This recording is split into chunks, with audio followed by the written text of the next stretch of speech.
You can just simply take them. Because, and I think the most famous one was the mayor of Cork, who was shot on that way I the can spot by just... the British for protesting the British occupation of Ireland. The only thing, But aside from that, in retrospect, was it a good idea? All right, anyway, let me show you. I'm finished with bars here. There 25 years ago. before you go. And I'm usually not right here. They were worried Grasso might decide to fight his 16, so he could see what happened to Elena Yvonne Grooms. Yeah, Grasso fingered her as an accomplice in the Tulsa murder. She's being charged in the death and was reportedly taken into custody here in New York State. Murder victims' families moved closer today to having a voice in death penalty trials in New Jersey. A Senate panel approved a bill that would permit relatives to make a statement during the penalty phase. The measure grew out of the Gail Schaller case. Her family was not permitted to testify. Nassau County prosecutors say LIRR gunman Colin Ferguson's sentencing hearing may turn out to be New York's longest. It is expected to last 3 days. Most such hearings are over in less than an hour. In sports, the local pro teams are off today. The NIT resumes tonight, and the NC2A tourney resumes on Thursday. Mostly cloudy tonight, a chance of showers by morning, low around 45. Then tomorrow, showers and possible thunderstorms with highs around 55. 53 in Central Park and partly sunny. WNYC AM and FM at 4:06. Taub? Is that the name of the Taub Urban Research Center? Yes, that's right. The Major Deegan Expressway with an accident reported southbound at Van Cortlandt Park. Also in Queens on the Grand Central Parkway, eastbound at Jewel Avenue, a crash is getting cleared away. One lane is down. And also as we tool around in Brooklyn on the BQE, we have lots of leftover traffic at Flushing Avenue on the northbound side. It's leftover volume from an earlier accident. Trains are on time. Support for shadow traffic is provided by the National Chrysler Plymouth Sale, including America's best-selling minivans. That's shadow traffic. I'm Edie Patrick.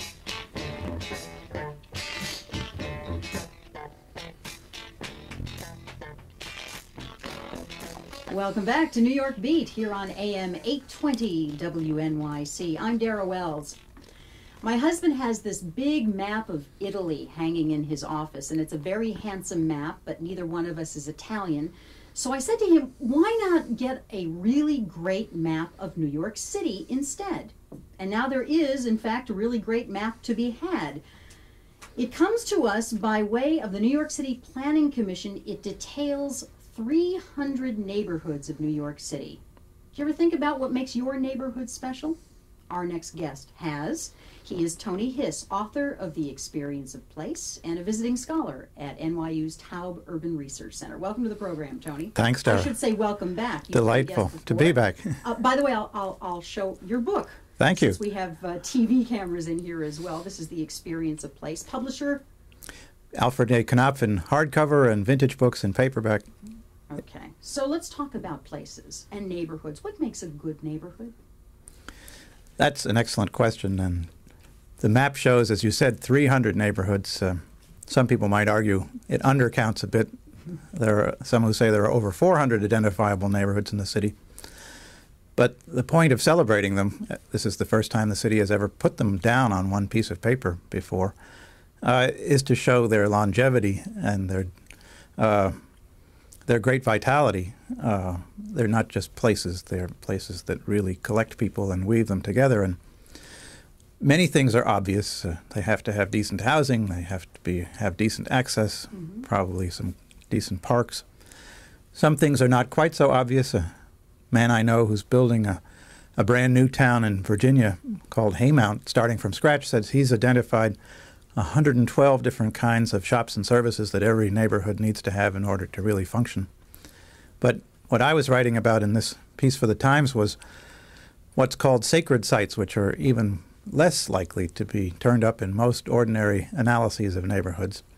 This dates back 15 years to a man named Randy Hester, who's a landscape architect, and he was called in by a small town on the Outer Banks of North Carolina called Manteo, which had just lost its original fishing base and was about like the fish to go belly up, but didn't want to lose itself or lose its sense of itself. Had a pretty good idea that they had to call in the tourists as the only new economy they could count on, but didn't want to feel swamped and overrun and pushed out of town by the newcomers.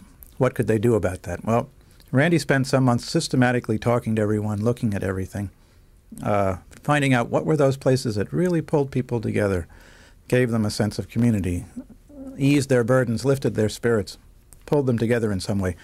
Presented his findings at a town meeting, and someone stood up and said why these places are as important to us as our churches or our graveyards, so it got the nickname sacred sites. But the funny thing was that these were often very homely-looking places, places that outsiders would never notice, places that insiders probably took for granted and might not talk about unless really you press them hard.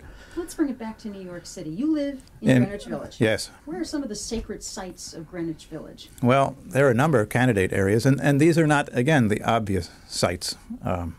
Not Washington Square per se, or the Washington Arch, or the beautiful old houses. There's an all-night newsstand that might qualify. There's a tiny little semi-secret public garden on the west side. There's a teeny-weeny little bake shop. But the two that I wound up writing about were ones that have meant the most to me in recent years. One is the Tot Lot, the kiddie playground, little kiddie playground in Washington Square, which my wife and I discovered after our son Jacob was born 3.5 years ago. What's sacred about that site? What's sacred about it is that, as my wife says, although having a kid is a very joyful event, it can be a rather isolating one. Suddenly you're sort of on your own and you don't know who is going through the same experience, if anyone. But as soon as you can bring the kid outside, there, in this humdrum and homely little place, surrounded by nothing more than a chain-link fence, are dozens of people going through the same experience, and there's instant empathy and rapport. And it so knitted people together that these playgroups that were formed then have long outlived since the kids have outgrown the playground a couple of years ago. These friendships have endured. And the other place that I chose was a Greek coffee shop on 6th Avenue and 12th Street called Joe Jr.'s, which from the outside looks like exactly like 2,000 other Greek coffee shops in Manhattan. But inside, the warmth, the welcome is so instant that you almost feel anticipated, not just welcomed. And it's a place I always take out of towners because someone who feels most leery of New York City gets the sense maybe I could fit in here too. I have one like that in my neighborhood. It's called the New Wave Cafe on the west side. And you're right, Tony. You walk in, they may not know you at all, but they give you a big welcome, and all of the waiters have their shtick. Well, they're Greek, and so I don't know if shtick is the word I want, but they all have their patter, and they just keep you entertained while they're serving you. It's a pleasure to go. I make it a habit of going at least once a week because it just makes me feel good. Is that a sacred site? I would say it probably is. And the interesting thing is that you find that there's, even if you haven't talked about it to your friends, that there would be a large commonality of if we were systematic and began to survey people in your neighborhood, we would find that most people turning up the same kind of answers. That's what Randy Hester discovered down in North Carolina. One of the sacred sites down there was this asphalt parking lot behind the post office. Looked like nothing at all, and yet that's where everyone drove every morning, not only to pick up their mail, but to get reacquainted. And Act 2 of getting reacquainted was another coffee shop a block away, the Duchess Coffee Shop, where everyone sat down to find out what had happened to whom since the night before. Our guest is Tony Hiss. He is the author of The Experience of Place, and he had a piece in the New York Times Sunday, March 12th, about sacred sites that make a neighborhood work. And we are talking about neighborhoods. If you would like to talk about your neighborhood, you can at 212-267-WNYC, 267-9692. You know, with your piece, Tony, there was this huge map that the New York City Planning Commission has issued. I guess you can buy it too. The price is $15. In the Times had to put it in black and white, but it's actually printed in 4 colors. It's a beautiful map. It is beautiful, but how do they decide? For example, some neighborhoods have 2 names, do they not? I mean, I think Clinton is also Hell's Kitchen, but on the map I think it's Clinton. Any idea how they would decide other than, I guess, asking people? I'm not sure, and I think probably some of the more picturesque names got excluded for just to make things slightly more respectable. Cobble Hill instead of South Brooklyn, I think, is one example. That's right. Yeah. But and there are neighborhoods such as Ditmas Park West, which is something people in a certain part of Midwood would identify themselves as living in, although it's not recognized in this map. Sometimes these are commercially acceptable names. Sometimes names come from postal zones. The methodologies vary. But the forthcoming Encyclopedia of New York City that Kenneth Jackson, the great historian at Columbia, is bringing out lists something like 400-plus neighborhoods.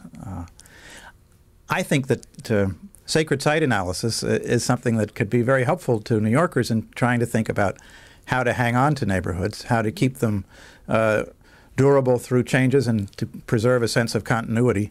It's something that is catching on around the country now. I just got a flyer from Annapolis, Maryland, where they've gone through an elaborate sacred site workshop process in January that drew 500 people and spent the day poring over maps and writing down names. Same thing's going on in Saratoga Springs, upstate, and Winter Park, Florida, a lot of communities now. What kills a neighborhood? I mean, if this map is then reissued, say next year or in a few years, there will be neighborhoods that are probably gone. Why do neighborhoods disappear? Well, we know some obvious reasons. The Bronx is probably the most well documented. For one thing, Mr. Moses ran a highway through a big section of it, the Cross Bronx, which wiped out a lot of viable housing. The problems of the changes coming very rapidly. The South Bronx 30 years ago was a tiny 1 square mile neighborhood in one corner of Mott Haven. As the problem spread, the name came to mean the whole south half of the Bronx, if not more. Problems of abandonment of housing, actual arson. There's a long list of things. Unemployment, if a factory closes down, I guess a whole neighborhood could go with it. That's right. But I think we give ourselves a better fighting chance if we can identify those things that actually pull us together and know how to manage them and hang on to them. Sometimes these places, particularly the little shops, because we haven't managed them on that basis, are quite vulnerable. There was another coffee shop that I used to go to in Midtown, which was sold after a very successful run. The new people didn't understand how to run it, ran it into the ground. In a couple of years, it simply disappeared. Where was it? Stranding. 49th, just off Madison, was called Harmon's. There was a wonderful old hardware store in Greenwich Village. It was there for many years. The people who worked there were almost scholars of nails and screws. They knew each one of hundreds of different varieties. In that case, the kids took over, the younger generation of the family, and they wanted to upscale it and boutique it, and it just wasn't the right place for it, and it went under. Do you know, I walked out of a hardware store. Actually, my husband and I walked out. He's into the nails and the screws. I just say fix it, and he does. But we walked out of a place because, as you say, the so-called younger generation was too busy sort of standing around talking to each other, and they didn't want to help us. We went to an older, more established hardware store in the neighborhood. Even though it was a little more expensive, we bought there. So, sacred sites, neighborhoods, that's what we're talking about. If you would like to talk about your neighborhood and a sacred site, as Tony Hiss calls it, you can call 212-267-WNYC, 267-9692. Let's go to Carolyn in Manhattan. Hi, Caroline. You're on with Tony Hiss. Hello. First of all, I want to say I'm from Colorado, but when I came, I remember Harmon's on Madison when I first came to New York. And is the hardware store on Duane Street that you were thinking of, or somewhere like that? Was it Reed or Duane or something? Because there was a marvelous big old hardware store there that had all sorts of funny things. It was so much fun to go in and go through all the piles.